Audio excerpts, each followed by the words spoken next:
कहते हैं सपनों की दुनिया का कोई और छोर नहीं होता और सपना अगर एक आईएएस ऑफिसर यानी प्रशासनिक अधिकारी बनने का हो तो कोई भी सपना इतनी आसानी से पूरा होता ही नहीं।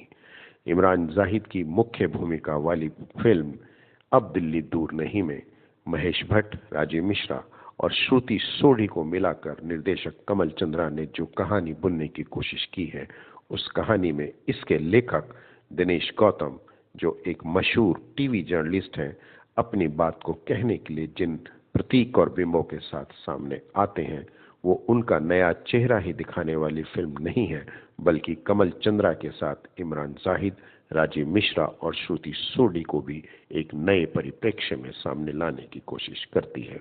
मैं नई दिल्ली से रामकिशोर पारचा, डिफ न्यूज के लिए, और आप देख रहे हैं दिल्ली इंटरनेशनल फिल्म फेस्टिवल का अपना न्यूज चैनल डिफ न्यूज। माना जाता है कि इंसान के पास जब जिंदगी के ख़त्म होने की अंतिम सीढ़ी पास दिखाई देने लगे तो कोई एक छोटी सी घटना भी उसे जिंदगी में बड़ा होने का एक मकसद दे जाती है। अब दिल्ली दूर नहीं की कहानी भी कुछ ऐसी ही है, जिसमें अभय नाम का एक युवक बिहार से दिल्ली में प्रशासनिक अधिकारी बनने का सपना पाले हुए आता है और कुछ लोगों से उसकी मुलाकात जब होती है तो उसकी ज़िंदगी बदल जाती है। प्रशासनिक अधिकारी बनने का सपना आसान नहीं। दिल्ली का गुंजल, पढ़ाई का बोझ और कोचिंग क्लासों की तगड़ी फीस उसे तोड़ देती है, लेकिन इसके बावजूद उसके पिता जो किसान हैं और माँ घरों में काम करती है, उसके सामने एक फिल्म की तरह घूम जाता है। वो अपना मकसद फिर से याद करता है और कड़ी मेहनत के बाद वो प्रशासनिक अधिकारी बनकर दुनिया के सामने एक उदाहरण पेश करता है।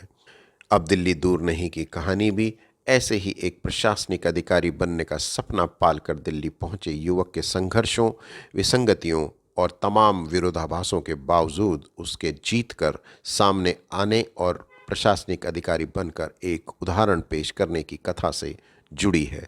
जहां तक कहानी की बात है और फिल्म के प्रेजेंटेशन की बात है, उसमें दिनेश की कहानी में जो प्रतीक और बिंब उभर कर सामने आए, उन्होंने फिल्म को न केवल देखने लायक बना दिया बल्कि बाकी लोगों के लिए सोचने के लिए भी एक विषय दिया कि क्या सचमुच किसी भी प्रशासनिक अधिकारी का रास्ता इतना ही कठिन होता है या उसे आसान बनाकर संघर्ष के साथ सफलता और ईमानदारी से बड़ा बनाकर सामने लाया जा सकता है। और आइए अब बात करते हैं फिल्म के गीत और संगीत की। फिल्म में करीब करीब 4 गाने हैं, जिसमें 3 गाने ठुल्लू रे, हमारी अधूरी कहानी और महसूस हुआ है सुने जा सकते हैं। फिल्म का संगीत अभिजीत गावड़े, तरुण शर्मा और अजय सिन्हा ने तैयार किया है, लेकिन अजय सिन्हा का संगीतबद्ध किया हुआ एक गीत महसूस हुआ और उसका फिल्मांकन बहुत ही खूबसूरत तरीके से प्रस्तुत किया गया है। हालांकि एक रोमांटिक सॉन्ग है, लेकिन इसके साथ फिल्म का कंटेंट और व्याकरण जुबिन नौटियाल की आवाज़ में उभर कर सामने आता है। अब देखते हैं फिल्म में काम करने वाले कलाकारों ने अपने अभिनय के पक्ष को कहां तक सामने रखने की कोशिश की है।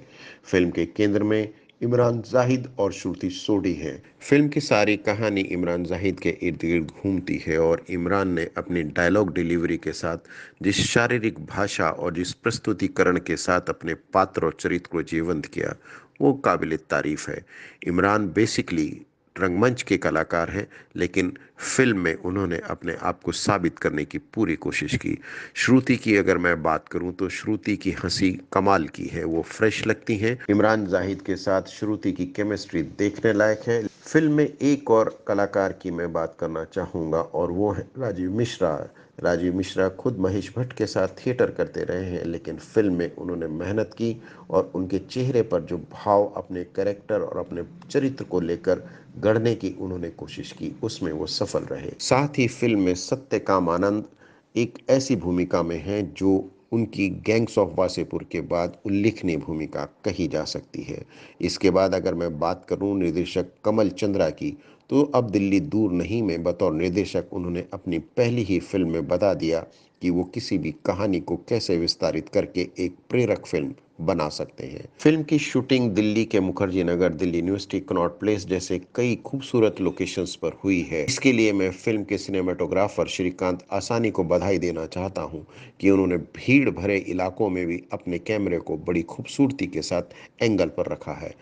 फिल्म का संपादन कसा है। हालांकि फिल्म की गति धीमी है, लेकिन कमल चंद्रा ने फिल्म को खूबसूरती के साथ पेश करने के साथ साथ उसकी कहानी और उसके कंटेंट को दिनेश गौतम के साथ जिस तरीके से प्रस्तुत किया है, फिल्म शुरू से लेकर आखिरी तक देखने लायक बन जाती है।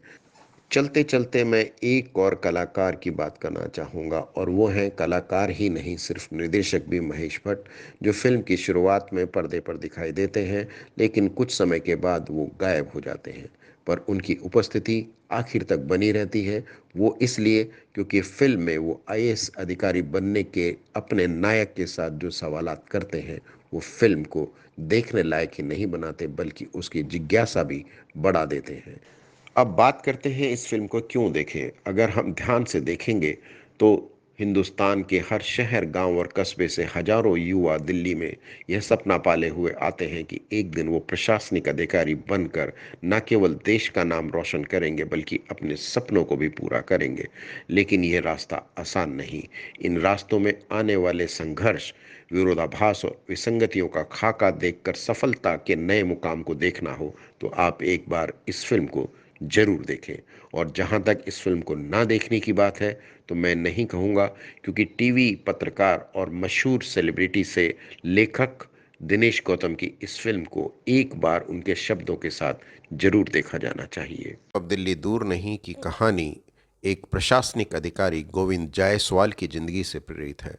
गोविंद जायसवाल ने अपने माता पिता के सपने को पूरा करने के लिए कड़ा संघर्ष किया और आखिर प्रशासनिक अधिकारी बनकर उन्होंने एक नया उदाहरण पेश किया। मैं रामकिशोर पारचा, नई दिल्ली से डिफ न्यूज़ के लिए।